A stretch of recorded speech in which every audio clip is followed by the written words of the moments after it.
Olá, eu sou a professora Elaine Borges e hoje estamos dando início a mais uma aula do nosso curso de Prática Penal, módulo 3, solucionando teses jurídicas das peças prático-profissionais oficiais da OAB. Como sempre, quero recapitular com vocês o objetivo desta aula, que é o seguinte: vamos colocar em prática a aplicação do direito material e do direito processual, ou seja, do direito positivo como um todo na peça prático-profissional. Vou aplicar com vocês a teoria na prática. Acompanhem sua tela. Minha meta é tratar do direito material e de questões processuais relevantes dentro das peças prático-profissionais. Quero frisar que não veremos estas matérias de uma forma teórica, através de uma aula teórica. Não é este o meu objetivo. Aqui vamos aplicar a teoria na prática. Como funciona esta aula? Para cada aula deste módulo, eu elegi um problema oficial da OAB, no qual vamos juntos aplicar o passo a passo da linha de raciocínio que tenho ensinado a vocês em cada aula de prática penal.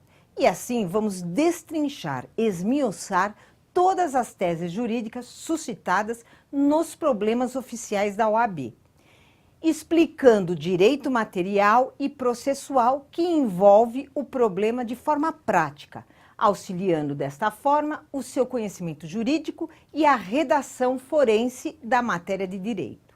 Tenho certeza que esta nova sistemática de aprendizagem e estudo vai colaborar muito para o seu sucesso na segunda fase do exame da OAB.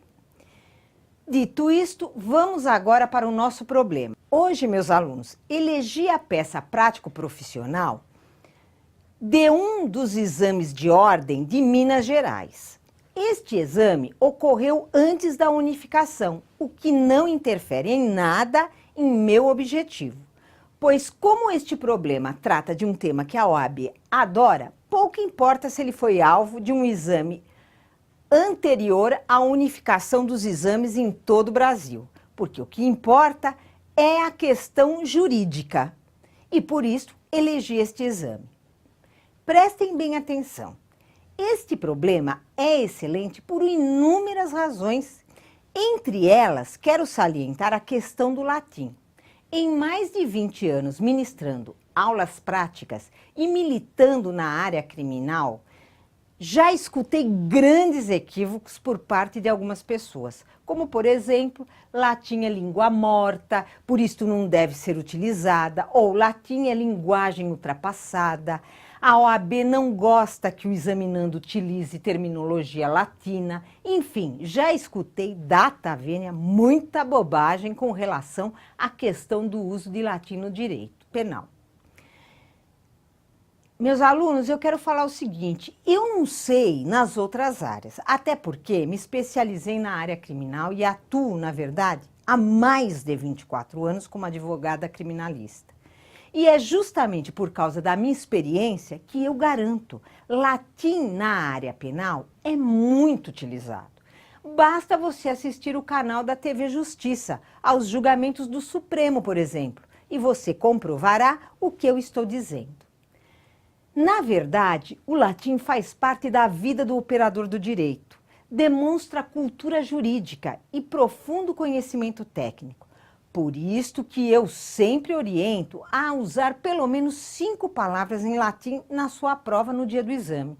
E hoje você já percebeu que sabe utilizar muito mais que 5 termos técnicos em latim, o que com certeza aumenta seu nível técnico e jurídico para a sua aprovação no dia do exame. Muito bem, agora que você já conhece os fatos, vamos esmiuçar este excelente problema da OAB. Importante destacar que o candidato deve ler o problema e a questão do problema no mínimo 3 vezes. E é o que você vai fazer aí na sua casa ao refazer a linha de raciocínio e a peça. Lembre-se, é muito importante ler várias vezes para interpretar bem o texto e entender o que realmente a OAB deseja que seja elaborado. Após esta boa leitura, você deve montar a linha de raciocínio no caderno de rascunho no dia do exame. Lembrando que aqui você vai utilizar o seu caderno. Sendo que a primeira pergunta desta linha, como você já sabe, é qual é a peça. Meus alunos, apenas recapitulando, quero frisar que tenho dicas para todas as peças.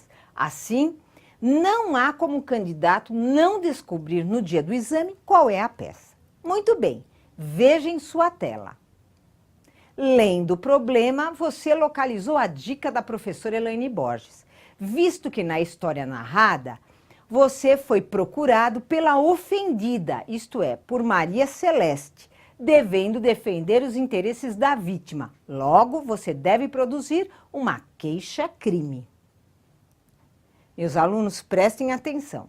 Quero lembrá-los que este é um problema oficial da OAB e a minha dica está de forma clara consignado nele. Até porque eu já expliquei que, na verdade, a dica nada mais é que o momento legal e oportuno para a formatação de cada peça.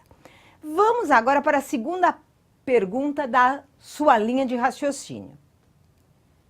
Qual é o endereçamento? Para responder a esta pergunta, excepcionalmente, em primeiro lugar, você deve descobrir qual é o crime que Deolice cometeu. Pois sem saber o crime, você não conseguirá endereçar esta peça. Se você ainda estiver com alguma dúvida para diferenciar os crimes de calúnia, injúria e difamação, reveja a aula sobre queixa-crime, onde dei a definição exemplificando cada caso. Na história de hoje, Deolice, sem especificar nada, com certeza, ofendendo a dignidade e o decoro de Maria Celeste, Deolice cometeu a figura descrita no parágrafo 2º do artigo 140 do Código Penal.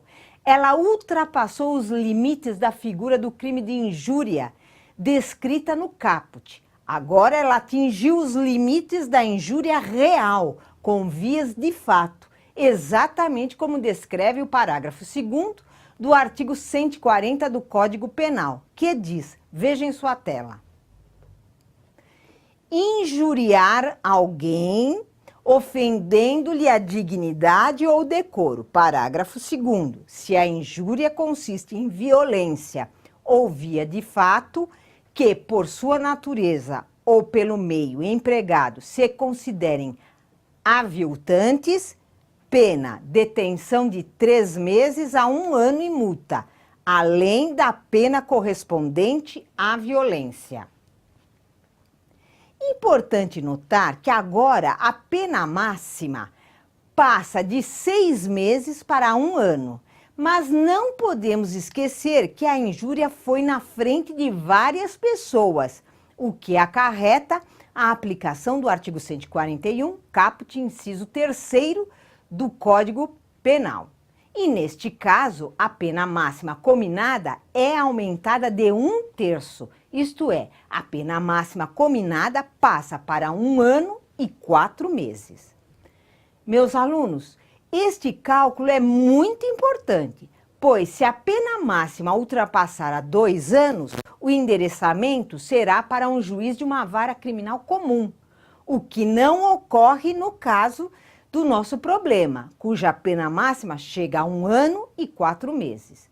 Depois deste raciocínio, com certeza você conseguirá responder a segunda pergunta da nossa linha de raciocínio.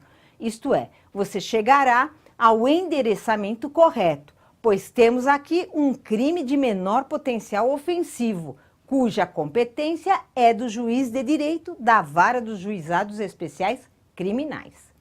Vamos para a nossa terceira pergunta da linha de raciocínio. Veja na tela. Qual é a solução e o destaque jurídico? Como já foi explicado, inclusive com a definição do crime de injúria, a solução neste caso é elaborar uma queixa-crime pelo crime do artigo 140, caput, parágrafo 2º, combinado com o artigo 141, inciso número 3, pois o crime foi cometido na frente de várias pessoas, ambos do Código Penal. Colocar como destaques jurídicos os artigos 140, caput, parágrafo 2º, e 141, inciso número 3, todos do CP. Vamos agora para a quarta pergunta. Veja em sua tela. O que o candidato não pode esquecer nesta peça? Nesta queixa-crime, sem dúvida, o examinando não poderá esquecer de juntar a procuração com poderes especiais, pois trata-se de ação privada e também produzir o rol de testemunhas ao final da peça. E o mais importante, você não poderá esquecer de postular ao final da queixa-crime a indenização prevista no artigo 387, caput, inciso número 4, do Código de Processo Penal, que diz, acompanhe em sua tela: o juiz, ao proferir sentença condenatória, inciso número 4, fixará valor mínimo para a reparação dos danos causados pela infração, considerando os prejuízos sofridos pelo ofendido. Assim, meus alunos, vocês deverão requerer a indenização e vista ao doutor promotor de justiça. Vamos para a quinta e última pergunta. Acompanhe na tela. Com qual artigo e inciso do Código de Processo Penal a peça deverá ser fundamentada ao final? Você deverá fundamentar a queixa-crime com os artigos levantados na peça, isto é, artigos 140, caput, parágrafo 2º, combinado com o artigo 141, caput, inciso número 3, ambos do Código Penal. E também com o artigo 72 e seguintes da Lei 9.099/95, combinado com o artigo 387, inciso número 4 do CPP, que trata da indenização cabível ao caso. Muito bem, meus alunos, terminada a linha de raciocínio, vamos para a formatação da nossa peça de hoje. Você deve agora pegar as folhas que simulam as laudas da prova do exame da OAB. Lembrando que aqui, e somente aqui, você vai dobrar as folhas ao meio para marcar a margem central, que é o nosso parágrafo jurídico. Observe na lousa, essa aqui é a folha, né, da sua prova, como sempre.